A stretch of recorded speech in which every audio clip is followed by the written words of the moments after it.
Let me tell you a story, one that begins nearly 100 years ago and brings us right up to this moment.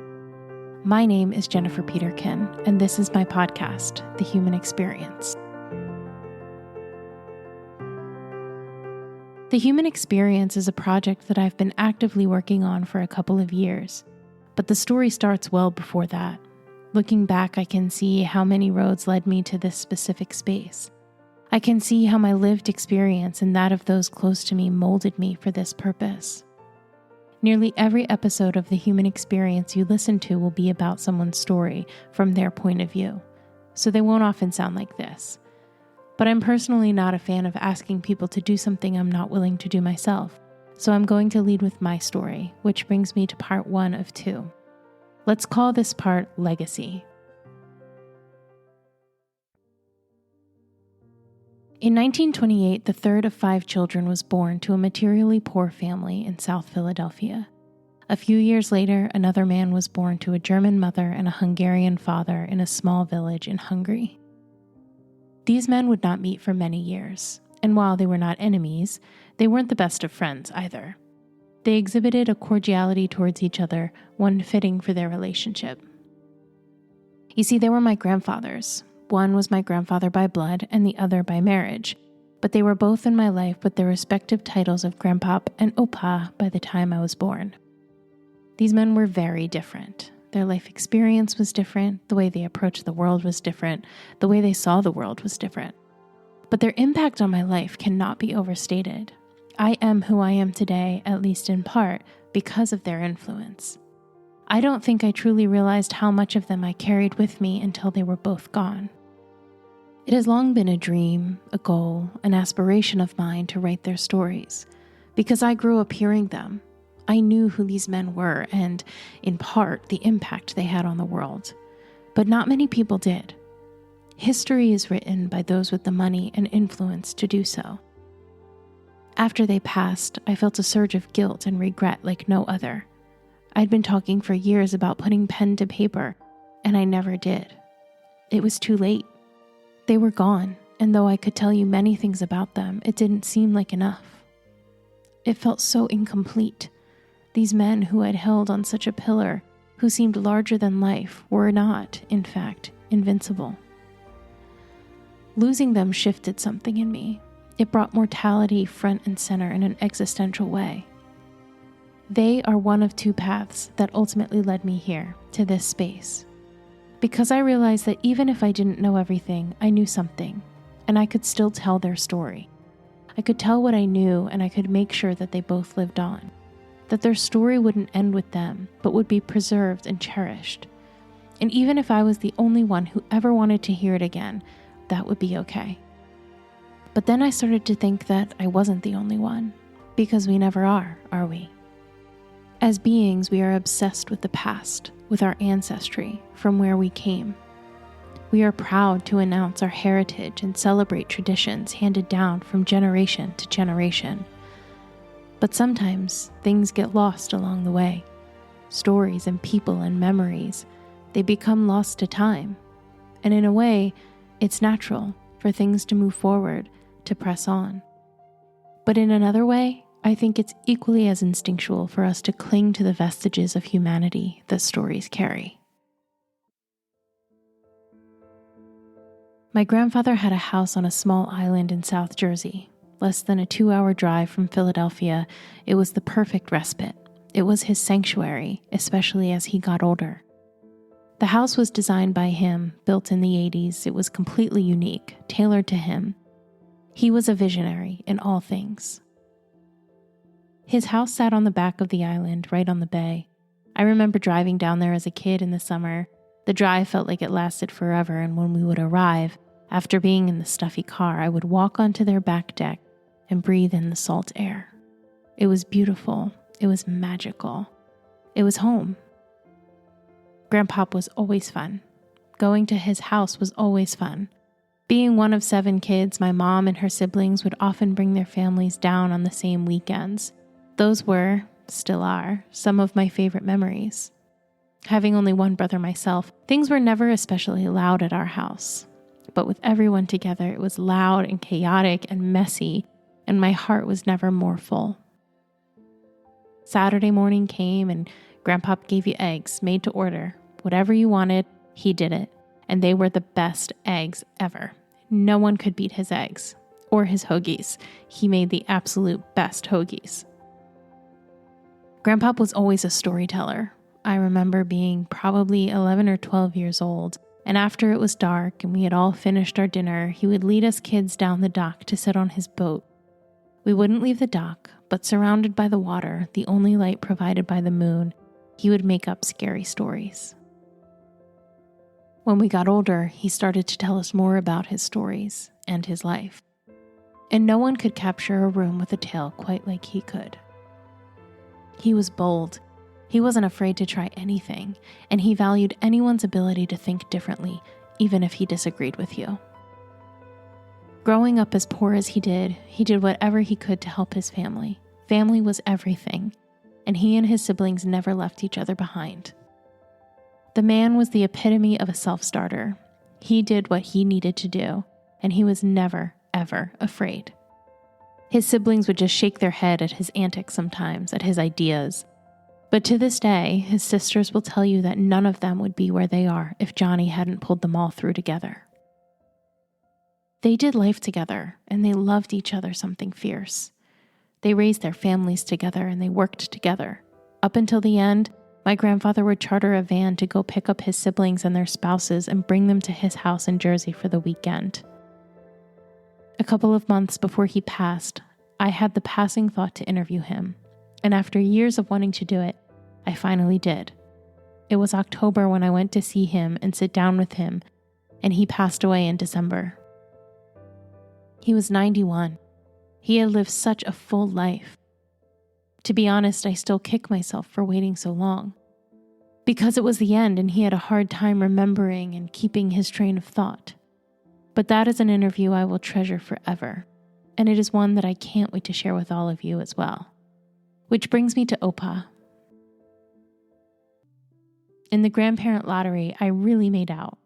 I was fortunate to love and be loved by 3 full sets of grandparents, even if some of them were only for a short time. Opa was my grandmother's second husband. Having married before I was born, though, there was never a day that he wasn't Opa. When I was very young, my parents moved from Philadelphia to Orlando, Florida for my dad's job. My grandmom and Opa moved down not long after. They watched me grow from infant to toddler to little kid. Every holiday, every party, every occasion, they were there. He was there. Opa loved us in a way that was so incredibly special. He found joy in my brother and I. He didn't get annoyed with us. He loved being around us, and we loved being with him. He brought a light with him into every room. He was quick with a smile, and he was fun, always fun. Meeting him casually, you would never know what was under the surface, what this man had lived through, because he didn't live his life with a chip on his shoulder. He lived his life thankful for what he had and who he had. He had so many reasons to be bitter, to be angry, but he wasn't. He had so many reasons to be proud, to get up and wax poetic about what he had accomplished, but he didn't. When I think of joy, I think of him. There certainly has to be something to that, as there was one time that I remember we were walking through the mall during Christmas time, and a mall associate came up to him and asked if he would play Santa because their Santa just got sick. Many stories about Opa contain some situation where a word or a phrase got lost in translation. With Hungarian and German being his primary languages, he did fantastic with English, but there were some colloquial things that didn't quite translate, and his pronunciation of certain words brought my brother and I no end of smiles. After taking my brother and I to Disney World one time, we were all standing in the kitchen eating cold cuts and pickles, an Opa special, and he announced to us that we forgot the Subarus in the car. As you can imagine, this caused quite a bit of confusion. We left the Subarus in the car? Ignoring the fact that they owned a Hyundai, how does one even do that? After a bit of parsing the information, it was revealed that what we actually forgot in the car was the souvenirs. We still call them Subarus. Opa enjoyed simple things. He loved going to get Philly cheesesteaks. He loved having a cold beer, even though he wasn't supposed to drink it. My grandmother wouldn't let him have it, but when he was over our house, my mom would open one for him and pass it over before my grandmother could do or say anything about it. My grandmother would half-heartedly remind everyone that Opa wasn't supposed to have that, and my mom would say that once in a while it was fine, and that he hadn't made it this far not to eat and drink what he wanted if it made him happy, and he would beam at this simple pleasure. He loved watching action movies. Well, I say that, but what I guess I should actually amend that to is he loved watching the beginning of action movies. He could not get through an entire movie without falling asleep. But he would wake up for about the last 10 minutes and pretend like he had been watching the entire time. Opa was an endless well. He always had more to give. He was a leader, but not in an obvious way. He had a quiet conviction about him, a conviction that stemmed from a past most people couldn't even imagine. He was born in Hungary, a country that would become occupied by Nazis and then by the Soviets. While the Nazi occupation was relatively short-term, the Soviet occupation went on for 40 years through the end of the Cold War. He was a teenager when occupation began and war rocked the country. He and his family were displaced from their home during the Soviet occupation, forced to leave with nothing but what they could carry. Opa didn't grow up in a religious family, but when he was in his late teens, he started to become interested in the Christian church. Through a few people he met at his job as a cashier in a local store, he was introduced to the underground church. He had questions, lots of them, but he kept going back. He kept seeking. He knew it was dangerous, he knew it was against the law, and he didn't care. Over the course of a couple years, he became entrenched in the community of the underground church, rising up as one of the leaders of the youth. It was a movement, and it was growing. Eventually, their meetings were found out. Many of them were arrested, including my Opa. In the last years of his life, Opa had dementia. It was difficult to keep him focused to tell a complete story. I wish I had known what I had access to when I was a kid. He came to my school twice to tell his story. Even then, I knew it was important, and I knew it was special, but I didn't know enough that I would regret trusting my mind to remember instead of getting it on tape. I didn't know that dementia would make it so that some of his memories were more vivid, but they were incomplete, or that he would increasingly revert back to speaking Hungarian, or that he would look at you and think you were someone from years past, if only for a second. What I know he remembered was the vision he had one of the first nights he was in jail. This story was clear till the end. He said that while he was sleeping, he had a dream, and in his dream, he could see the front of the prison he was being held in.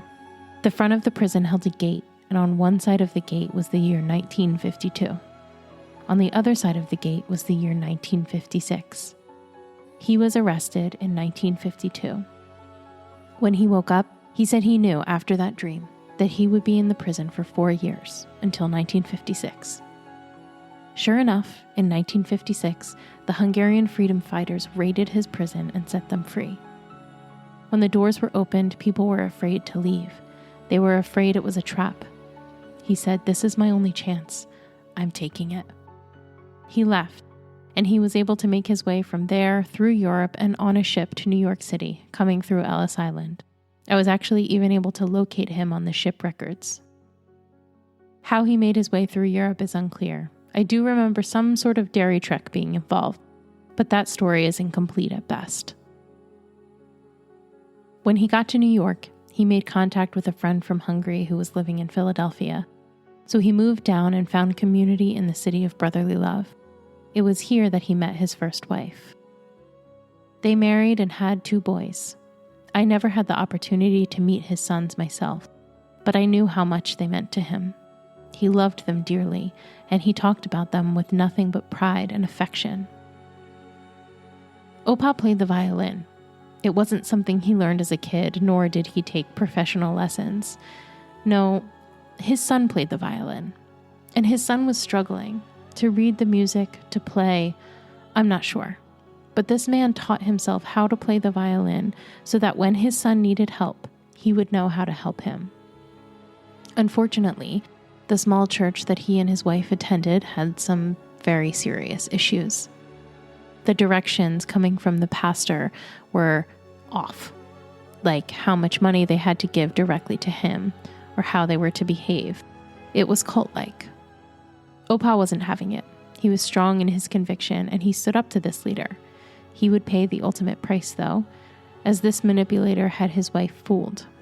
The pastor convinced Opa's wife to take their sons, take their possessions, and leave him while he was at work. He never really had a relationship with his sons after that. He never stopped wanting it, but some wounds never heal. After coming from adversity, completely starting over, now he had to do it again. But he had his professional life. He worked at a prestigious university in Philadelphia as a nuclear physicist. Don't ask me how. As far as I knew, he didn't have any experience in Hungary that would lend itself to that profession. But he held labs and taught classes and published papers. Perhaps the coolest achievement was his work with NASA, in which he developed a lens that allowed them to take pictures of the sun. An accident in the lab eventually forced him into retirement. It was after retirement that he started doing prison ministry. He would go into prisons and talk with the men there. He would form relationships. He said they always liked talking to him better than the chaplain they had because he knew what it was like to be there, to be stuck, and to struggle to find hope.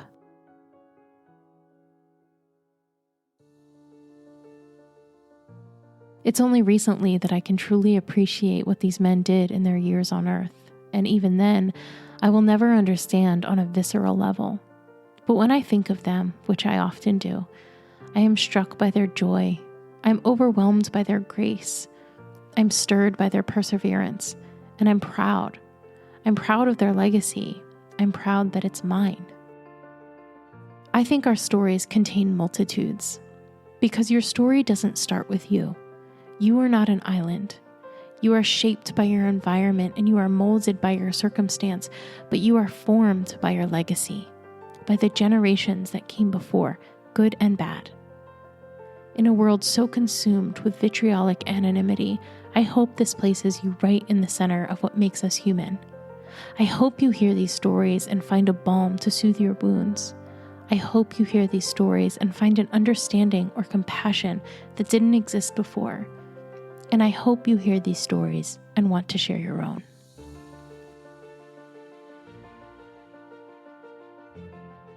Thank you so much for listening to The Human Experience. If you enjoyed this episode and you'd like to help support the podcast, please subscribe, share it with others, and leave a rating and review on your favorite platform.